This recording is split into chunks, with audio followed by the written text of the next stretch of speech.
Un cordial saludo a todos los oyentes de Radio María. Un día más, con la gracia del Señor, proseguimos el comentario de nuestra Madre la Iglesia. Estamos en los puntos que explican la celebración del sacramento de la Eucaristía y algunos en concreto. Estábamos sin haber concluido ayer en 1378 y 1379, hablaban de el culto a la Eucaristía fuera de la Santa Misa, más allá de la Santa Misa.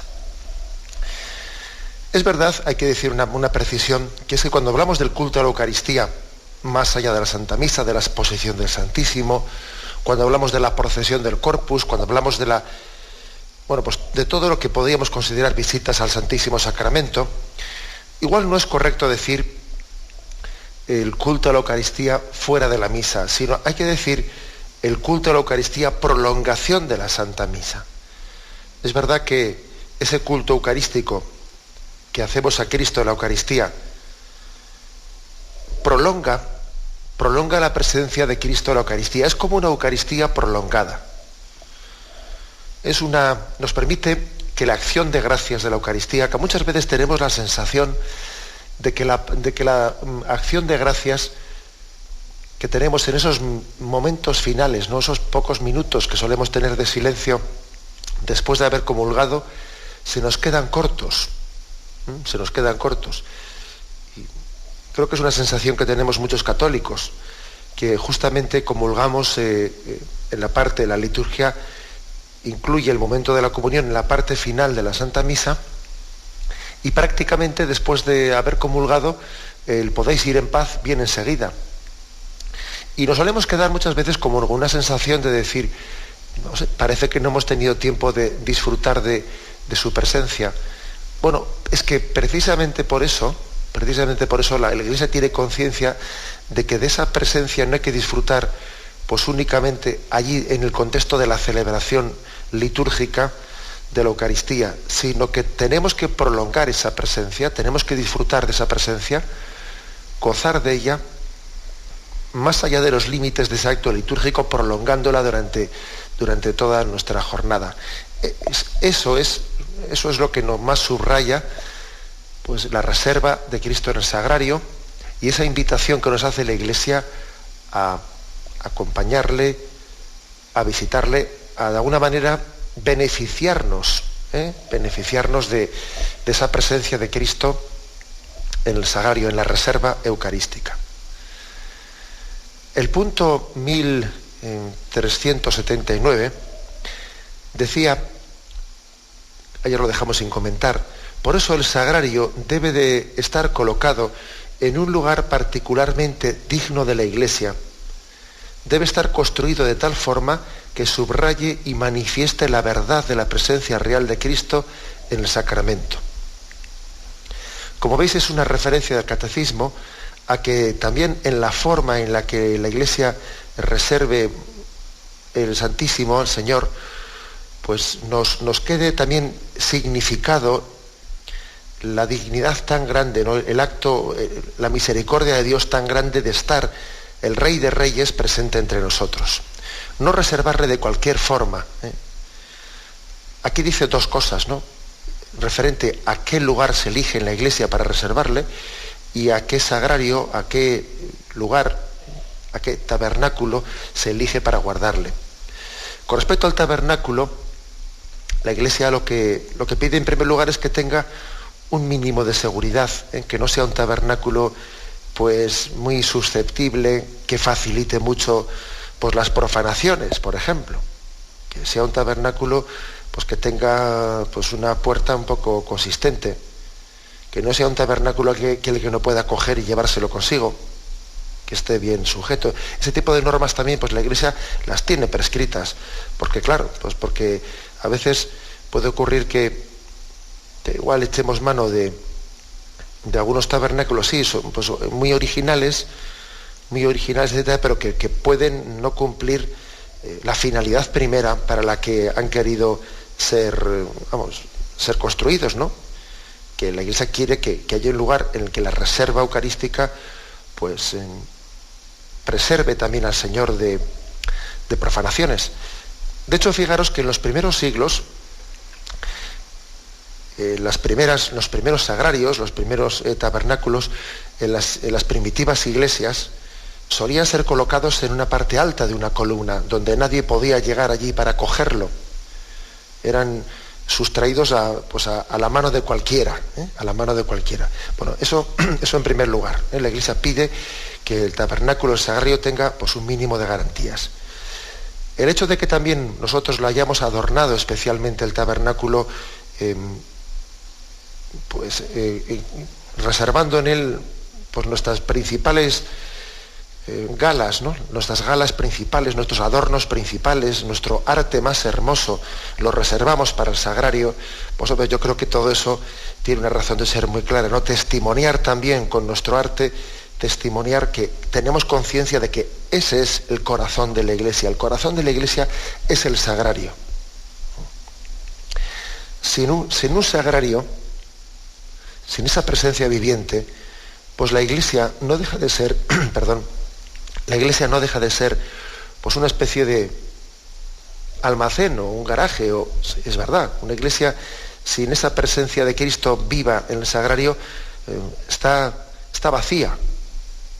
Es como el sepulcro vacío del cual habían robado a Jesucristo. O sea, está vacía la iglesia sin la presencia de Cristo que está latiendo, con un corazón que late por nosotros. Por eso es normal que la Iglesia nos pida que nos esmeremos especialmente en el decoro del sagrario. Que lo decoremos con especial unción, con especial delicadeza. Por supuesto que habrá formas distintas y artes distintos en la manera de decorarlo, ¿verdad? Pero siempre insistiendo en ese esmero, en ese cuidado, en esa delicadeza. A mí me suele emocionar especialmente cuando veo en algunos sagrarios, en algunos lugares a los que uno va, que el sagrario igual está todavía más adornado por dentro que por fuera. Algunos sagrarios han tenido la delicadeza de guardar sus materiales más preciosos, sus adornos pues, más esmerados para el interior del sagrario más que para el exterior, siendo conscientes de que lo que hacemos en un sagrario no es, en primer lugar, es para dar gloria al Señor, no únicamente para expresión de esa gloria hacia los hombres, sino para dar gloria a Dios aunque no lo vea nadie. Siendo conscientes de que no se trata de hacer algo de cara a la galería, a que nuestros ojos los aprecien o alguien nos diga qué bonito te ha quedado, qué bonito lo has hecho. No. Hacemos y damos culto eucarístico al Señor, en primer lugar, para su mayor gloria. Para su mayor gloria. Eso creo que es hermoso ver cómo en muchos lugares pues, se han trabajado los sagrarios más por dentro que por fuera. Eso es un signo de fe hermoso. Bien, pero también fijaros otra cosa, también aquí se insiste en la colocación del sagrario dentro de la iglesia, que es un tema no fácil, pero que es importante, porque por una parte, el ideal es que la reserva de Cristo en la Eucaristía se pueda distinguir pues, del altar mayor. Pues de manera que cuando el sacerdote celebre la Eucaristía, pues si es posible que no tenga a su espalda en el altar mayor la Eucaristía, pues hombre, pues si es posible, pues conviene que no se superponga en la celebración eucarística ese Cristo que se hace presente en el altar, tomad y comed, esto es mi cuerpo, con el sagrario que está justamente a la espalda del sacerdote.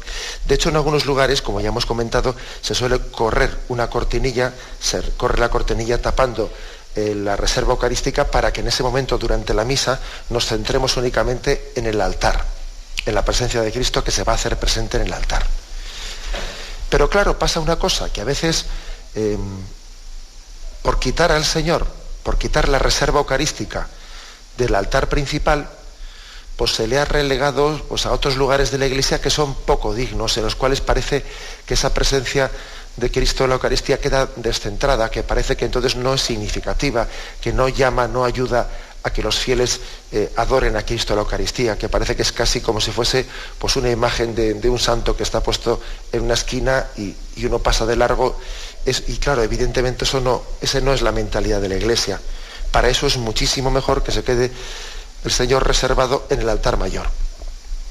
Eso es lo que viene a decir, pues en esa instrucción, Redención y Sacramentum, que estamos también comentando paralelamente al catecismo, es básicamente lo que dice también. Voy a leer algunos puntos.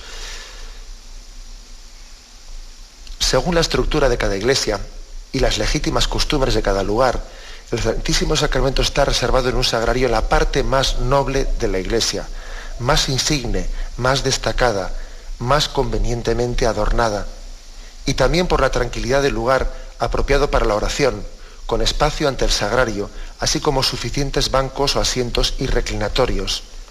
Atiéndase diligentemente, además, a todas las prescripciones de los libros litúrgicos y a las normas del derecho. Bueno, fijaros aquí cómo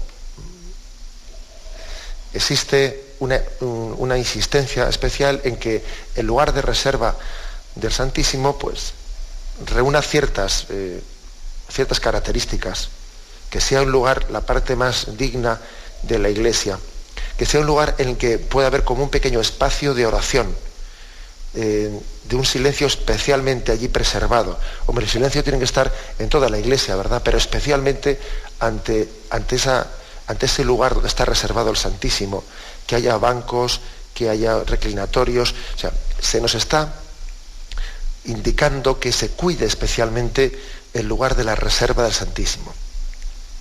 Si es posible que este lugar sea no el altar mayor, sino un lugar suficientemente digno, pues sea así. Así también la palabra reserva, pues todavía significa más, como el Señor después de la última cena fue llevado, fue trasladado al huerto de los olivos, y allí también, así también solemos hacer nosotros, ¿no? Pues en la hora santa, en el Jueves Santo, en la Semana Santa, hay una especie de traslado, como significando la reserva que Cristo, después de la última cena, se trasladó a aquel lugar de Gesemaní. Bien, eso lo expresa especialmente ese lugar de la reserva. Pero, cuidado, aquí hay una insistencia grande en que si no existe ese lugar adecuado en la iglesia, pues que se quede en el altar mayor, que no pasa nada, que se quede en el altar mayor. Recuerdo que en un cursillo, en el cursillo que tuvimos los obispos recién elegidos en el último año, que es un cursillo que organiza la Sagrada Congregación para los Obispos, pues al que también asistió un servidor, pues a los pocos días de la consagración en Roma. En aquel cursillo nos daban distintas charlas los cardenales preceptos. Y el cardenal precepto del Sagrado Culto y la Liturgia, que es un cardenal africano, Arinze, nos habló también, pues en las distintas charlas que se nos daban, él también nos habló de este aspecto concreto. Y el hombre con mucha gracia decía que se quejaba de esto, ¿no? Se quejaba de que a veces pues, podemos hacer unas reservas de Santísimo en las iglesias que parece que lo que hemos hecho ha sido pues relegar a un rincón que no invita nada a la adoración eucarística. Y decía él, es que a veces entro yo en una iglesia y cuando digo, ¿dónde está aquí el Santísimo?, me acuerdo de María Magdalena, cuando viendo el sepulcro vacío, se puso a llorar diciendo, es que se me han llevado al Señor y no sé dónde lo han puesto. Decía el hombre con mucha gracia, ¿no? Y bueno, allí todos nos reíamos de esa salida suya en el cursillo que nos daba, pero aparte de la gracia suya y de esa salida así recurrente, pues hay que reconocer que es verdad, que puede ocurrir que en una iglesia no esté suficientemente subrayado el lugar de la presencia eucarística. Y eso debe de ser palpable a nuestros ojos, ¿no? Que sea casi como una invitación de que cuando entramos a la iglesia, primeramente vayamos a saludar al Señor. Es más, cuando uno va a una fiesta, a un cumpleaños, ¿acaso lo primero no va a saludar directamente a aquel que allí es el anfitrión? Le saluda, le felicita y luego ya departe con todos, ¿no? Bueno, pues también nosotros deberíamos de acostumbrarnos al entrar en el templo, primeramente ir ante el sagrario, postrarnos ante él, hacer un saludo de adoración y luego ya, bueno, pues comenzar la disposición para celebrar el acto litúrgico. Pero primeramente ir allí y dirigirnos a ello. Bien, vamos a tener un momento de reflexión y pero algunos detalles más que nos han quedado un poco sin comentar en torno al culto de la Eucaristía en estos dos puntos 1378 y 1379. La Iglesia pide cuando expone el Santísimo, cuando hace la exposición del Santísimo, pide que haya un acompañamiento pues bien cuidado y esmerado en ese momento de la exposición del Santísimo. En concreto, la Iglesia pide que no se deje solo al Santísimo expuesto. Bueno, alguno puede decir, bueno, ¿y acaso no se queda solo muchas veces dentro del sagrario? Pues sí, pues por desgracia, muchas veces hacemos muy poca compañía a Cristo en el sagrario. Ahora, lo que no tiene razón de ser es que nosotros hagamos el signo de sacar a Cristo del sagrario, poniéndolo en una custodia para que sea más visible, para que su presencia sea todavía más palpable, más significativa, si nosotros no vamos a estar allí presentes. Pues para eso no le hemos expuesto, para eso lo dejamos en el sagrario. Es decir, que no es que la Iglesia prohíba eso de la exposición del Santísimo sin gente porque sea un daño que le vamos a hacer a Jesús. No, Jesús va a estar igual dentro o fuera del sagrario, pero es que es porque para nosotros mismos no es pedagógico, no es educador, pues el hecho de que hagamos un signo de presencia especial para luego dejarlo abandonado. O sea que en el fondo es decir, el sacar a Cristo del sagrario, exponerlo en la custodia, es una llamada a renovar, a sensibilizarnos más en esa presencia de Cristo. Sabéis que existe la exposición mayor y la exposición menor. Por exposición menor, se entiende, sacar el copón del sagrario y ponerlo encima del altar. Pero por exposición mayor se entiende no sacar únicamente el copón, sino sacar la hostia grande consagrada y exponerla en lo que llamamos pues la custodia que nos hace patentes a nuestros ojos ese pan eucarístico en el que se encuentra el cuerpo y sangre del Señor. Exposición menor y exposición mayor. En cualquier caso, la Iglesia sí nos pide que si hacemos el signo de la exposición, pues no sea para tenerlo abandonado, sino lógicamente sea para comprometernos a velar esa presencia, a velarla. Hago un signo más de ese cuidado, ¿no? El tema de la distribución de la Eucaristía. Por ejemplo, la Iglesia nos dice a los sacerdotes que procuremos hacer todo lo posible para que cuando llevamos pues la comunión a los enfermos a sus casas, pues tengamos decoro en la forma de hacerlo. Por ejemplo, tendría muy poco tacto, muy poca delicadeza, pues el hecho de que cojamos un sacerdote o un ministro extraordinario de la Eucaristía, pero imaginemos un sacerdote, por no echar la pelota en el tejado del vecino, pues que uno de nosotros, un sacerdote, coja la Eucaristía y dice, voy a llevar a los enfermos, y bueno, y mientras tanto, pues lo dejo para unas horas más tarde, y yo llevo al Señor en el bolsillo, lo llevo en su bolsillo y voy a casa de unos amigos, o voy a la taberna, paso por la cafetería, etcétera, y tengo al Señor en el bolsillo, y luego más tarde voy a dar la comunión. Y también sobre eso, esta instrucción, Redención y Sacramentum, llama la atención, pidiendo que se lleve, que de no ser un caso muy grave, ¿no? Pues que se lleve directamente al Señor desde el sagrario hasta el lugar en el que va a ser distribuido.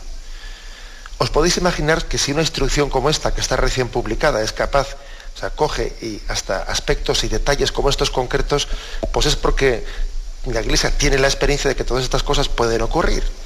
Porque a veces estamos rodeados de cosas santas, de cosas sagradas, y sin darnos cuenta, pues nos puede ocurrir. Puede ocurrir perfectamente que dejemos al Señor, o sea, que le llevemos nosotros, Él se pone en nuestras manos y Él sabe perfectamente que el haberse puesto en manos de los que formamos la Iglesia, pues corre peligros de falta de decoro, ¿no? O falta de signos de devoción. Pero también la Iglesia Madre debe de llamar la atención sobre esos riesgos. En concreto, aquí en estos puntos de esta instrucción, Redención y Sacramentum, pide a los que distribuyen la comunión, en primer lugar a los sacerdotes, pero a todo el mundo, pide que procuren llevar la comunión a las casas, en la medida de lo posible, hacerlo como un acto de prolongación de la misa.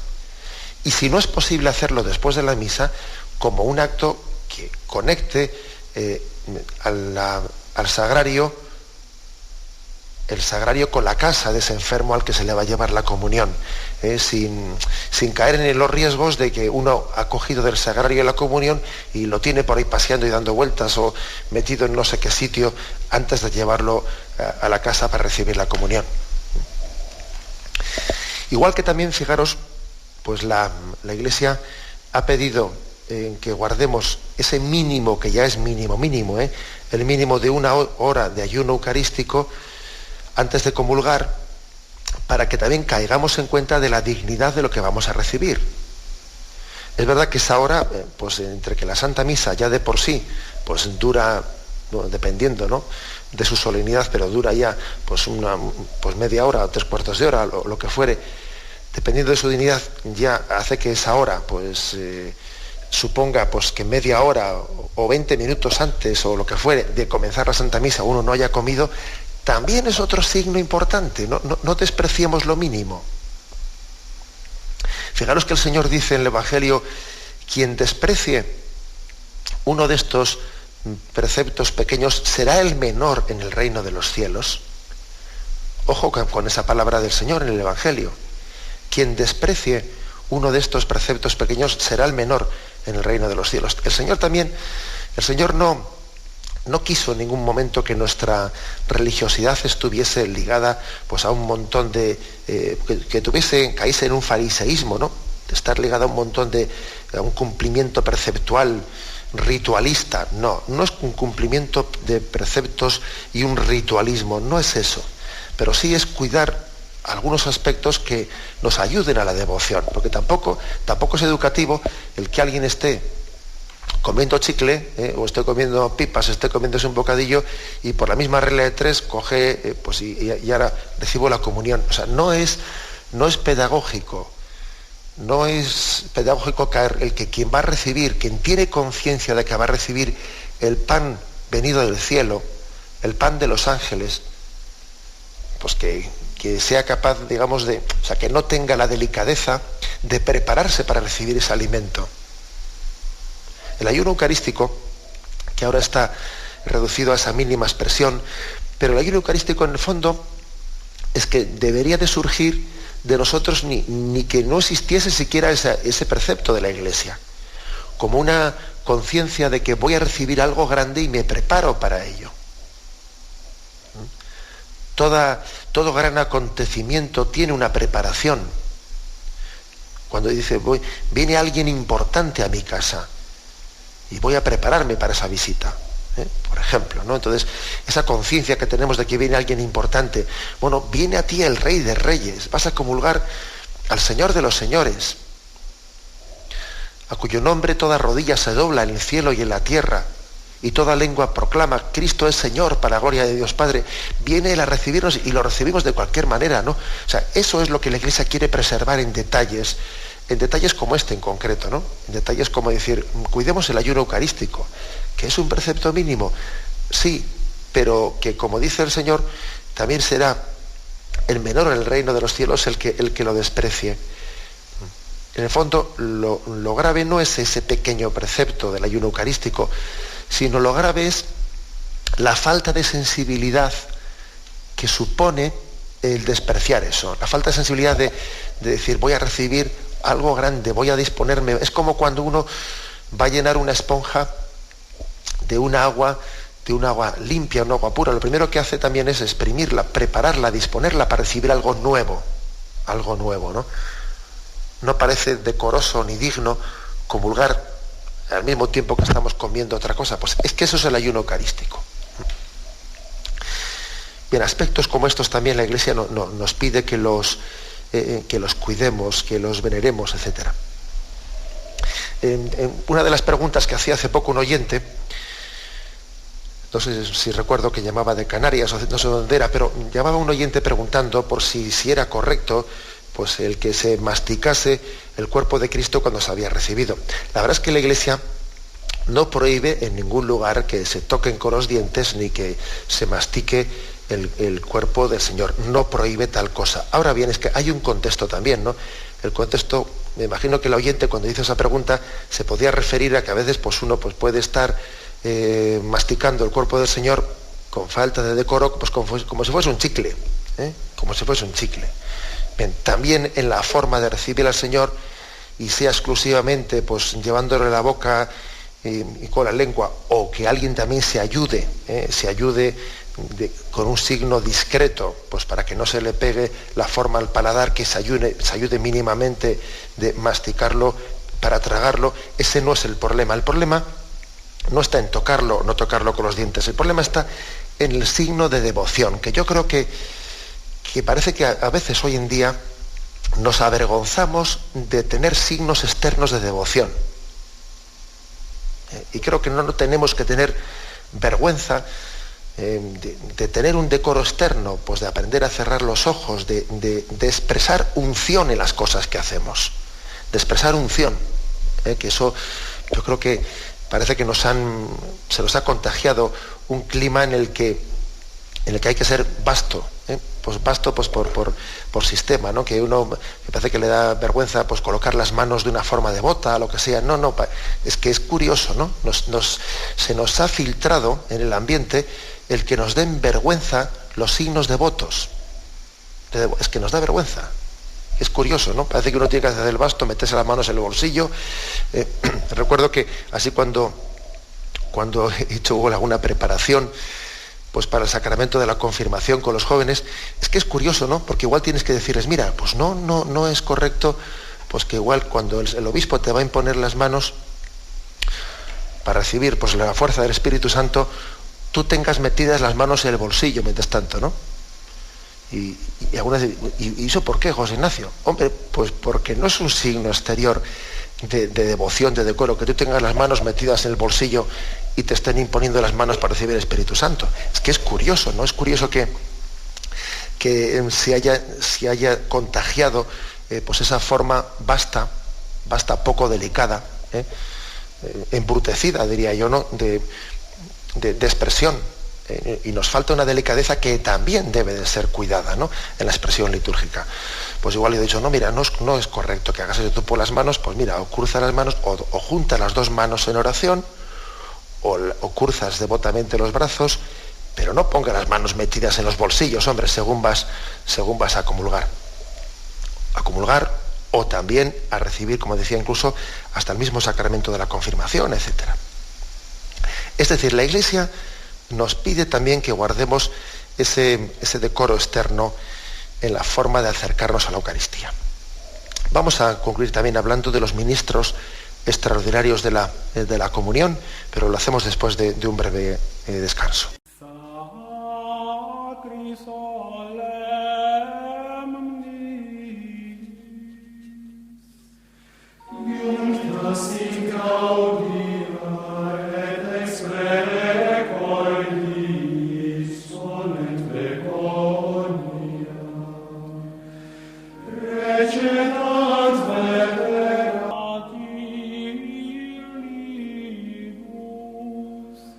Bien, lo que la Iglesia distingue a la hora de los ministros que distribuyen la comunión, distingue tres cosas.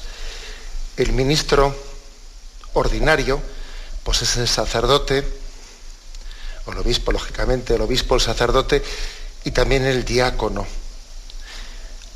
Además de estos ministros ordinarios, está el acólito instituido ritualmente, porque sabéis que existe el ministerio del acolitado. Existen dos ministerios litúrgicamente instituidos, que son el del lectorado y el acolitado, que son instituidos en una ceremonia litúrgica por el obispo. El lectorado y el acolitado. Lo que ocurre es que, bueno, pues eso nosotros lo conocemos menos, porque generalmente son ministerios que suelen recibir los que van camino del sacerdocio. O sea, antes de ser diáconos han recibido el ministerio del lectorado y el ministerio del acolitado. Pero bueno, hay que decir que eso no tiene que ser exclusivamente así, que también puede recibir el ministerio del acolitado del electorado alguien que no vaya camino del sacerdocio, sino que la Iglesia la instituya especialmente para proclamar la palabra y que la instituya también especialmente para distribuir la comunión. Ahora, incluso no habiendo recibido, ¿no?, o sea, en un tercer grado, primero los ministros ordinarios, segundo, los acólitos instituidos ritualmente por el obispo. También existen otros, pueden existir sin haber recibido expresamente el acolitado como ese ministerio de la Iglesia. También el obispo diocesano puede delegar a otros fieles laicos como ministros extraordinarios, aunque no hayan recibido ese ministerio litúrgicamente, ya sea para ese momento, o sea, de una manera puntual, o ya sea de una manera más, pues como encomienda, como una encomienda. El obispo diocesano puede dar ese permiso de distribuir la comunión a un seglar, a un laico. ¿Por qué? ¿Bajo qué circunstancias? Pues lo dice aquí esta Redención y Sacramentum.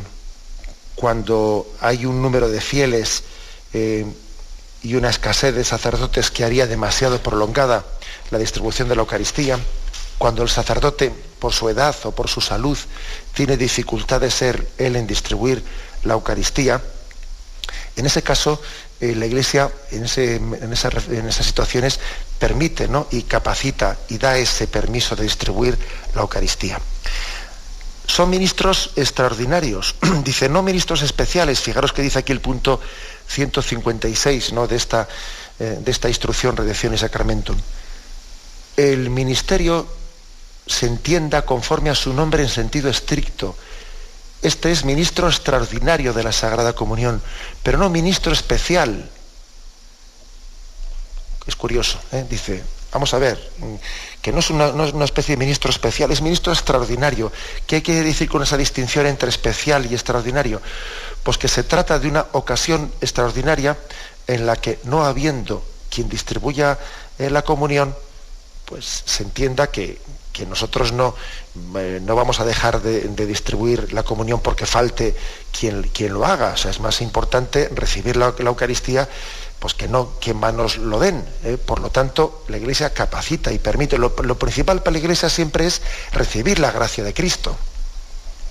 Y no nos vamos a quedar sin recibir la Eucaristía pues porque no haya quien la distribuya. Por eso la Iglesia da ese permiso así más específico a esas personas. Y no hay que tener, fijaros bien, y bajo esas circunstancias, no hay que tener vergüenza, o bueno, no vergüenza, sino iba a decir pudor de recibir la Eucaristía de manos de un ministro extraordinario cuando llega el momento y la situación, pues porque para eso la Iglesia también ha previsto al ministro extraordinario.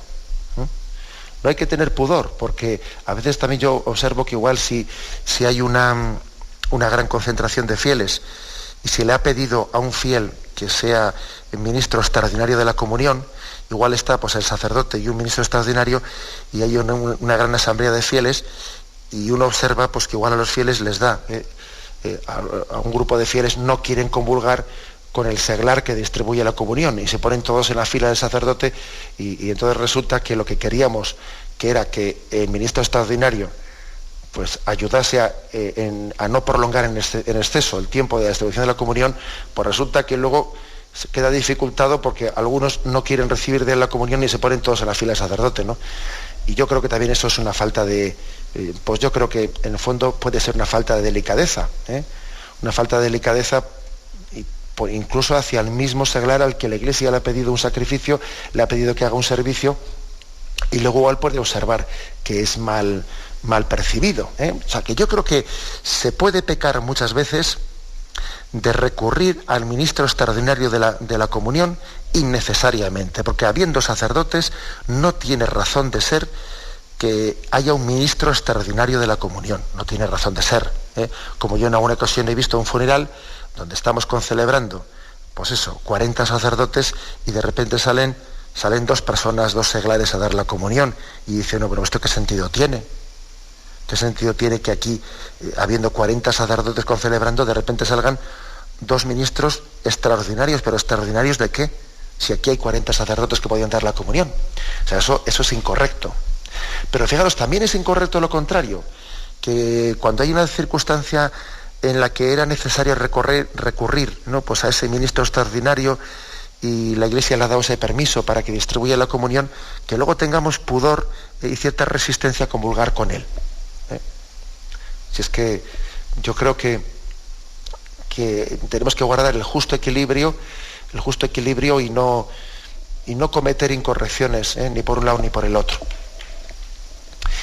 Bueno, pues esto al mismo tiempo nos debe de llevar a caer en cuenta de la misericordia de Dios. A mí es una cosa que me llama mucho poderosamente la atención, de la misericordia de Dios que se pone en nuestras manos. Y incluso cuando uno dice, es que bueno, yo voy a recibir la comunión de unas manos pecadoras. A veces yo he escuchado ese argumento, ¿no? Voy a recibir la comunión de unas manos pecadoras. Y digo yo, ¿y no son también pecadoras esas manos tuyas en las que recibes la comunión? ¿O no es pecadora también esa lengua tuya en la que recibes la comunión? O sea, que tenemos también que tener mucho cuidado en recurrir a ese argumento de que, bueno, a mí, como unas manos pecadoras me dan la comunión. Las primeras manos pecadoras son las del sacerdote, por mucho que estén ungidas y consagradas. También son manos pecadoras si existe un ministro extraordinario, pues también son manos pecadoras, pero también son manos pecadoras las de quien recibe, aunque es verdad que la Iglesia nos pide pues que estemos purificados de nuestros pecados mortales, ¿no? Pero siempre, aunque estemos purificados de nuestros pecados mortales, siempre somos indignos de que el Señor venga a nuestra casa, ¿sí? Con lo cual yo creo que también tenemos que hacer un acto de humildad, ¿no? En vez de pues liarnos demasiado con estos temas, hacer un acto de humildad en la manera de decir siempre, por mucho que intentemos hacer bien las cosas, que hay que intentarlo, y yo estoy convencido de que nos falta decoro y nos falta cuidado y nos falta esmero, y que, por ejemplo, no es correcto que en algunos sitios se ve que llega allí el seglar y que el que va a distribuir la comunión y va él, abre el sagrario, coge, mete y saca él, pues eso no es correcto. El que tiene que sacar el copón y reservarlo es el sacerdote. El ministro extraordinario de la comunión no tiene que estar él. O sea, es decir, que también yo creo que hay que preservar ciertos signos externos de cuidado y de esmero, que creo que nos pasamos de falta de respeto litúrgico, ¿no? Pero al mismo tiempo que digo esto, también digo lo otro, es decir, que habiendo hecho las cosas todo lo bien y con todo el esmero y con toda la devoción que debemos de intentar hacer, siempre después caeremos en cuenta de decir, el Señor, el Santo de los Santos, el Santísimo, pues no ha tenido reparo en ponerse en manos pecadoras, que sabemos muy bien que por mucho que intentemos cuidar, y que debemos hacerlo, todas las normas litúrgicas como un signo de preservar la fe de la presencia real de Cristo en la Eucaristía, pues es verdad que el Santo de los Santos, el Santísimo, Él no ha hecho ascos de ponerse en manos pecadoras para ser distribuido. Eso creo que es una lección de humildad muy grande que nos da Jesucristo cada vez que es administrado la Eucaristía, cada vez que un sacerdote teniendo él conciencia de ser un pecador, ¿no? Pues está él también siendo ministro ordinario de la Eucaristía, o alguien que también está siendo ministro extraordinario de la Eucaristía, ¿no? Dice el Señor, el que es santo, el que es la fuente de santificación, me ha elegido a mí como instrumento para repartir su cuerpo. Bien, nos despedimos con la bendición de Dios Todopoderoso. Padre, Hijo y Espíritu Santo descienda sobre vosotros. Alabado sea Jesucristo.